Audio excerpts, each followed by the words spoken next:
Welcome to Sleepover with Yuri. If you've ever been categorized as a minority, whether for being an immigrant or LGBTQ or a person of color, well, guess what? You are in a majority on my show.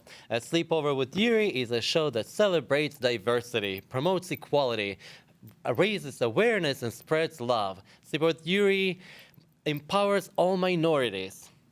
As we grow up, we are taught the values of our society. In a homophobic, heterosexist, discriminatory culture, we may learn negative ideas about homosexuality and same-sex attraction. Like everyone else, LGBTQ people may be socialized into thinking that being non-heterosexual is somehow mad, bad, wrong, or immoral. This can lead to feelings of self-disgust and self-hatred. These feelings can lead to internalized homophobia, also known as internalized oppression. What is internalized homophobia? Internalized homophobia and oppression happens to gay, lesbian, and bisexual people, and even heterosexuals who have learned and been taught that heterosexuality is the norm and correct way to be. Hearing and seeing negative depictions of LGBTQ people can lead us to internalize or take in these negative messages. Some LGBTQ people suffer from mental distress as a result. A general sense of personal worth and also a positive view of your sexual orientation are critical for your mental health. Internalized homophobia does not cause hatred for oneself only. It can cause hatred in the gay society, in the gay community. Gays hating on other gays. Mask versus femme. Bears versus twinks. Too much. Why can't we just love one another, each other, and support, especially in the small gay community? Tonight, I want to raise awareness about internalized homophobia. Tonight, I want to talk about that with my dear friend, very sweet, very nice, the sweetest and the nicest bear that I've known, Justin.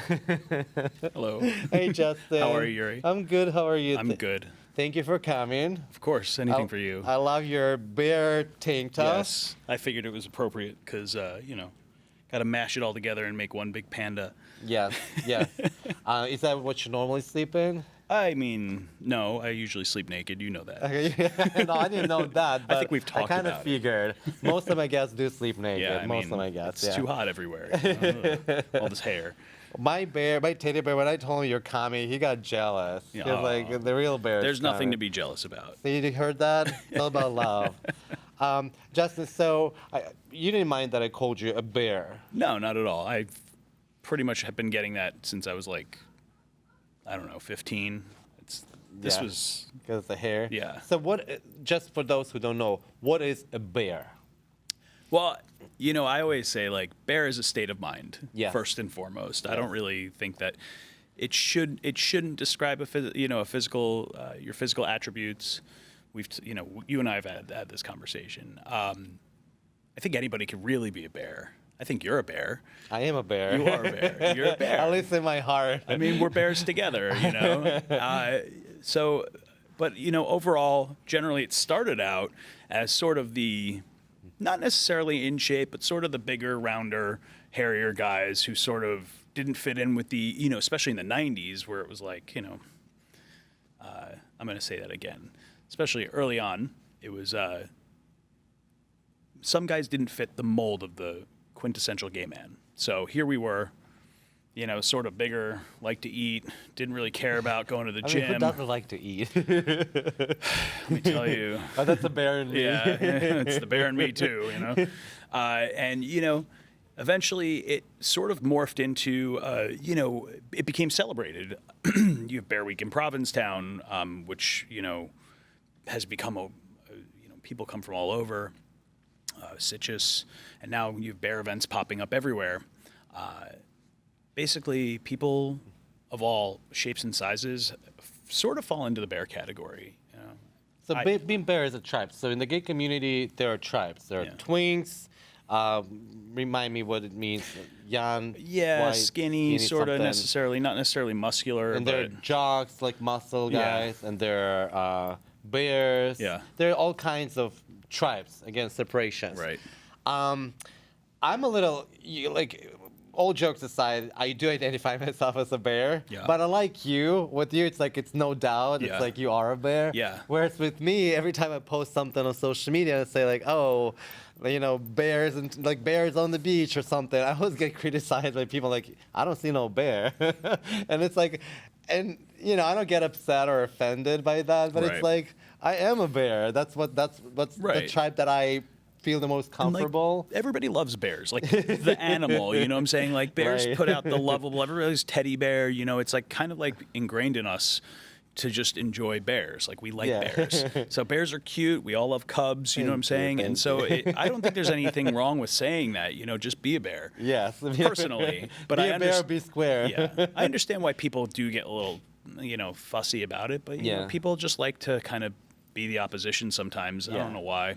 Well, with all the due respect, I'm the same way. I believe that being a bear is a state of mind. And yes, I love to sleep and I love to eat and I just love to cuddle, you know. But at the same time, I mean, I'm hairy. Yeah, you do have know, really I hairy a legs. beard. I was have very about to hairy point legs. that out. Yes, very, and You have you know, probably beard. hairier legs than me. So Yeah. maybe you know, give me a couple more years and I fall into the category physically. It's all about back hair. That will come. That will come with age. Yeah. So Justin, the reason why I wanted to have you on the show is because you are such a fur love ball. Like you're always nice and sweet, and I never felt any negative energy or vibes from you. And I thought you'd be a perfect friend to talk about internalized homophobia. Right. Because internalized homophobia, for me personally, brings a lot of negative emotions and feelings and thoughts because it's just really sad. Why would people hate on people, especially gays hating on gays? Yeah. It's like, come on, didn't you get enough from, you know, non-gays? When I was preparing for this episode and reading about internalized homophobia, I got even more, I got really emotional because I realized that, you know what, I experienced internalized homophobia in terms of there was time when I hated myself for being gay when I was younger. Yep. There was time when I prayed to God to turn me non-gay, heterosexual. And it's just something that I kind of suppressed and forgot. And when I was reading about internalized homophobia, I realized that I lived in self-disgust and hatred for quite a while, and that's sad. Yeah. Did you experience that? What was your experience like? I remember at a very young age feeling the way I was feeling. And I think that it got to a point, I remember around 5th grade. So I was probably, 11, 10 years old. And I remember saying to myself, no, you don't think about men like that. Think about women. You're supposed to like a woman. Yeah, I felt like there was this shame. But why did you feel that shame? Is that your household or? No, you know, I just overall society growing up. I mean, I grew up a stone's throw from right here. You know, right over the bridge in New Jersey. There was a free kind of community. Everybody kind of loved each other, but at the same time, there was also a very conservative aspect. So it was like a very big mix of, you know, people. But I think it more or less had to do with the kids in school and how they made fun of gay people. And, you know, we knew what homosexuality was. We just thought, you know, oh, gay people were like, you made fun of them. I was very much forcing out of my head the idea of finding men sexually attractive. I said, you know, here's your opportunity to live the normal life. Because you were ashamed of it? I just felt like there was a pathway to not, yes, I guess it is And shame. because you thought it was wrong? It's not that I thought it was wrong. It's just that I thought that if I could be attracted to women, I could have a family, and nobody will ever know that deep down inside I am attracted to men. And what would it change if they knew? Well, that was the thing. I was 17. I didn't know. I knew What at did one you think point. back then? Like That- you said, shame. What else? What were the? I was very nervous of how, even though I had a pretty accepting family, my mom, principal of an elementary school, so she's seen all kinds. The fear? Yeah, I was afraid of being kicked out of home, you know, my home. And So you said you realized you were gay or attracted to men about elementary school. yeah, I knew that around And elementary then school. when you were 17, you still try to force yourself to be with me. So just, it's mind-blowing to think how many years, and when I say you, I'm addressing myself, I'm addressing most of the gay people out there, for how many years you lived with shame of yourself and fear of yourself, of being who you are. And it's day in and day out. And you know, and that makes sense why we are, you know, have this internal homophobia, and why, like, when I was younger, I remember in Russia, I didn't have gay friends because I was afraid to have gay friends because people know I'm gay. And I didn't want to have gay friends because I had negative connotations with that, and I had bad feelings and shame, and I thought being gay is wrong. Why would I be friends with gay? And same time, I was in the closet. So all this is internal homophobia, and it's sad. Yeah. And it doesn't matter if I was in Russia or you were in the United States. It's global. Yeah. And it's really sad. Yeah. I mean, you know, like you said, you're in Russia. I was, you know, 15 minutes from where we are right now, driving. Yeah. And it made no difference in the sense that, you know, you grow up with this fear that, like, people are going to reject you and that you're going to become the butt end of their joke. And that takes its toll on a young mind. That takes its toll. So. And it's hard. It's like, for me, after I read about internal homophobia, it's hard for me to think that which gays, especially our generation, how can gays of our generation not have internal homophobia? You must have been super strong, emotional, I don't know, mentally stable person, because living in fear and shame and, you know, self-disgust for so many years, that explains a lot. And I'm really sad that people don't talk about that. Yeah. We have gay marriage, we're fine. No, we're not. You forgot about the years that we spend in shame and fear of ourselves because of society that you created. Right. And I'm just grateful that I have an opportunity now to talk about that and raise awareness. So Justin, on a lot of, like, that was really That was intense. intense, yeah. So a lot of gays, you know, there's a stereotype, and there are famous gays like Perez Hilton, and he's an epitome of the gay culture. Bitchy, gossipy, mean. That's, you know, and I understand why. Living in shame and fear, and that's what it makes you. So, but we're not going to focus on him and mean, bitchy, gossipy gays. No. We're going to focus on you. Okay. Sweet and nice and loving and caring, compassionate. So what is your personal coping mechanism? How come you're so sweet and friendly despite, you know, the years you spent in shame and fear of yourself? You know, I think it's like a never-ending evolution. Yeah, I'm 41 now. I don't think I'm the same person I was at 35, at 30, 25. In my 20s, I was very, like, I don't want to say arrogant. I guess I kind of felt like I knew everything and I had it all figured out, but I wasn't, I don't know, you know, I never really liked treating anybody. One thing I did learn as a kid, and I learned it at CCD, was, you know, the old saying, do unto others as you would want, what is it? Is you would treat others the way you want them to treat you. Yeah. So I believe in that. So, you know, I've always just talked to people, listened to people. I've become more of a listener in the last few years, shockingly. Anybody who knows me knows I love to talk. But, you know, life is too short to have all that drama. When I see people who are surrounded by drama, I feel bad for them because it doesn't have to be this way, and life can be so enjoyable, and we are, you know, given this gift where we could have friends at all ages who have not been, you know, we don't all have kids, you know what I'm saying? Like, we're kind of all in, like, one big, I always like to say being gay is like high school. You know, everybody's still kind of in this one big group no matter what your age is, and I think it's such a privilege to be part of such a, you know, diverse community. So with you, if I understand correctly, the older you get, the more mature you get, the more accepting and understanding you become? I think so. Yeah, I've kind of learned, you know, look, your tastes change over time.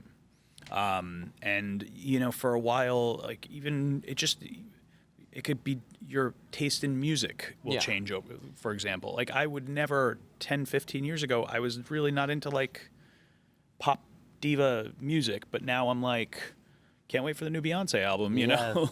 Queening it out.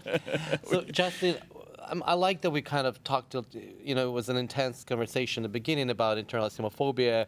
We both agreed that we had it, and probably most people do. And, we got to acknowledge it, leave it behind, move forward with love and good attitude. What I also want to talk about is, and we talked about this before, and that's why we decided to have a sleepover, internalized homophobia in the gay community, gays hating on gays. And it's so true, when you go and, like a lot of gays, masculine for masculine, we don't want to be with spams, or twinks for twinks, right. jogs for jogs, bears. What was your experience like? Because you mentioned that bears were not accepted all the entire time. It's not that bears weren't accepted. I think more of the muscular, what I'm saying, like the workout, you build a more muscular body, and when you take care of your body, you get more attention from people. And I'll admit that when I did start working out, and I don't think I have this perfect body or anything, but I did make changes. When I started working out and I started seeing those changes, I noticed also getting a lot more attention from people that wouldn't even talk to me before that. So, I mean, people can be bitchy, but I think that a lot of attraction is like you like what you like. And I don't think there's anything wrong with that. But there is also being, kind about it. So you think it wouldn't necessarily be from internalized homophobia, but it just simply from physical attraction. I'm into you, I'll talk to you. I'm not into you, I'm not interested. Yeah, I mean, do you mean like in like a friendship way, or do you mean like more sexually? Just in general, like, you mentioned once you were out in the club, you heard some comment. Oh yeah, that was fun. Do you remember could you remind me of that? We were at Fire Island Bear Weekend, the first one. And we were at the Ice Palace during the underwear party, and okay. Everybody's in their underwear. What do you want? And my ex-husband walked in front of me in his underwear, and I'm walking behind him in my underwear. And some guy to my right said, "Oh, they just keep getting fatter and fatter." And I said, I can't remember what I leaned in and said to him, but I was like, "Dude, really? Not necessary. We could all critique somebody's bodies if we want. Why even say it? If I understand kind of like you see something, but you don't have to say everything out loud, especially to people who are everybody's self-conscious about their body. I bet you're self-conscious about your body." I'm sure it's like, listen, there is a reason why I'm at the gym every day. Right. I'm not there just for fun. It's like it's a work in progress. Exactly. Work in progress. But where do I think that comes from? I don't want to say it comes from jealousy. I think it's just something in people's heads, and I don't even know if this applies to just straight people, but I think something about putting somebody else down, maybe even under his breath, knowing he wouldn't hear it, just makes this person feel better about themselves. So, anytime I see a situation like that, to me, I just say that's his own, he's battling his own internal stuff. And, it's when somebody comes at you and is a little, you could see they're aggravated about something. I give it this pass of, they're going through something, and it's okay to like let them go through it, and hopefully they'll recognize it, and you could fix the problem from there. Yeah, I agree with you. It's there are always because you can there is internal homophobia where people like gays might hate on gays because they do have internal issues, or sometimes what I often see by my friends, like per se mask for mask. That's a very people always talk about it, and people always try to use it as internalized homophobia. Right.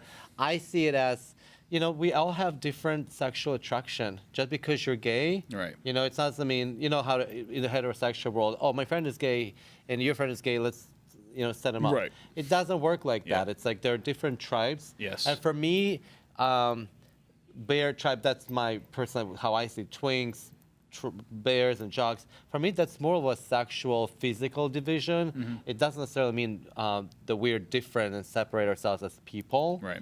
It's more of a, what physical category you fall into. Right. Which it's all the borderline. But let me go back to, I wanted to, because we kind of slipped away from, when you were 17, you had sex with a woman, you forced yourself. Because you kept trying to be. I didn't force myself. I mean, it just She forced you. everything worked. So I was like, yeah, why not? You know, she liked me. I don't know. She was 21, so at the time I was like, wow. I'm just reeling in the cougars. You know. Okay. Would you say you're bisexual then? No, at the time, not even that. I knew I was gay. I think I was. You were able to have sex with a woman. Yeah, I just think that it was like I was excited to have actual sex. I think it was more or So less. you're just horny. Yeah, 17 years old. What are you gonna do? You know, say no. So when you're in elementary school, you realized you were attracted to boys, to guys, man. You lived in shame and fear. At the age of 17, you had sex with a woman. Yeah. Still battling the fact that you're gay. When did you embrace the fact that you're gay? I mean that. I guess I definitely embraced it before I even came out. How old were you when you came out? When I came out was between the ages of about 22 and 25. I took about 3 years to clear everybody. When did you come out to your family? My father had passed away before I ever came out. He passed away when I was 20. My mom I came out to, I think, at 23. Yeah. So she was one of the first ones. She was one of the first ones. She was very, very good about it, She's telling me, why didn't you tell me all these years? It's like, you don't get it. But, by the time it was hard to tell my closest friends because I knew that it was sort of going to be a bit of a departure from the bond that we all had. I've been friends with my best friend since we were babies. And I knew that coming out to them meant I was going to start seeing other people. How did you know it? How did I what? How did you know it? Know what? That it's going to be a departure from your best friends. I don't know, just this feeling. Like I knew that because I was already hanging out with a couple of gay guys and getting to know people. And it was this whole like new, fresh world that I wanted to get into. It's really sad. I want to make a point on that. You are the same exact person. You've always been gay. And just the fact that you would say it out loud and acknowledge and tell your friends, I'm gay, you knew it would cause a departure. I knew it would change everything. It would change everything. Yeah. The fact that you just say it out loud, yes. something that you already are, but just the fact that you say it out loud, and that's so messed up. Yeah. It's so messed up. Yeah. And did it change everything when you came out, or was it just your personal fear and shame that really was in your head only? Everything definitely changed, but not necessarily for the worse. It was definitely for the better. The one thing I wish I could have that I don't have with them, and now you have to remember we just all got out of college, so we of course were hanging out in our hometown in Jersey, and what we don't have is the night to night sitting there smoking pot in the basement type thing. You know what I mean? Like that's what we did every day for so many years, and we would just watch TV and watch movies and burn through video games and all that kind of stuff. I just knew that it was kind of going to be a point of like time to grow up. That sounds very heterosexual to me. It was. I mean, and now they still do the same thing. They all smoke weed and play poker and do whatever, And I love them. They are all the most accepting, understanding people of my life, and I couldn't have asked for a better group of core friends. So you still have them as friends? Oh yeah. So they all accepted. Yeah. So what you said you knew it would cause departure and it would change everything and it did. So what did it change? I knew I was going to expand my time out to the gay community. I knew I needed gay friends. I knew I needed a gay family. Right, but that's good, and we'll talk about. But when you came out as gay to your close friends, did that change anything for them? Did you change for them? Did they start treating you differently? They definitely didn't say the F word around me as much. I still caught them a couple of times, but I told them, that was about it though. They really reeled in the gay jokes.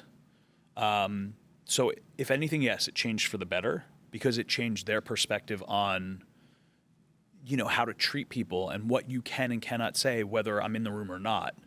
And that's a very beautiful point that you came out to your best friends when you were 23, and you had shame and fear that will change everything, and fear of acceptance.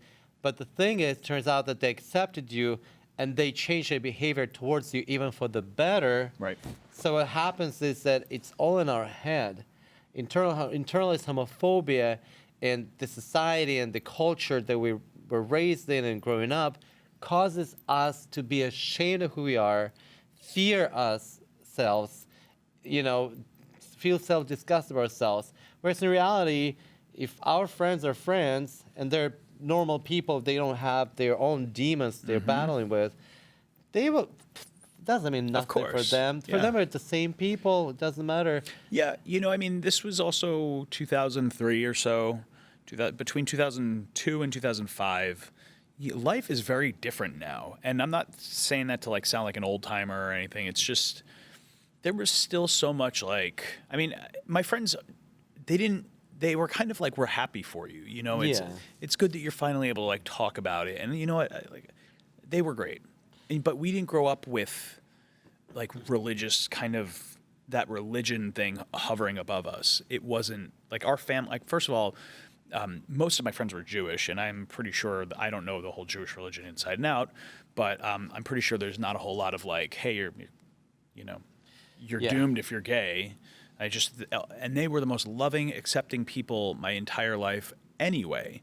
Yeah. So when I came out, even the parents were like, Justin, we're so happy for you. Yeah. It was just, I'm so blessed to have such a positive coming out story. It's not always the case, and I'm happy that you had a positive coming out story. It's not always the case, but what I learned from my experience, and after talking to so many gay people and heterosexual people, that helps the most. Having heterosexual friends and talking to them and asking them, what turns out and what seems to me is that most gay people we're stuck in our heads and we have our own demons and fears and a shame, and we feel like, oh, he's going to judge me, they're going to judge me.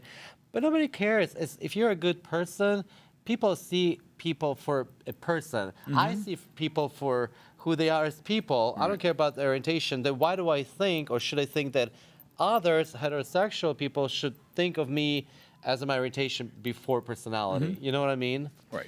But anyways, unfortunately, we do need to go to bed. Because the time is ticking. Yeah, I would stay up all night. I know, I could stay up all night. And you know what? I honestly, especially with that, I just want to order pizza. Yes, especially pizza. Ice cream, especially with you, pizza and ice cream and food, and just eat and continue this conversation and having the sleepover. I love bears. I identify as bear, and I love you so much, and thank you for coming. I love you too, Yuri. Thank you for having me. I can't believe you didn't bring a teddy bear. I don't have one. But you have a lot of. We'll change that. But anyways, so good having you here, and thank you for helping me, raise awareness on internalized homophobia. Anytime. And we're going to bed, so good night, everyone. Good night, Justin. Good night.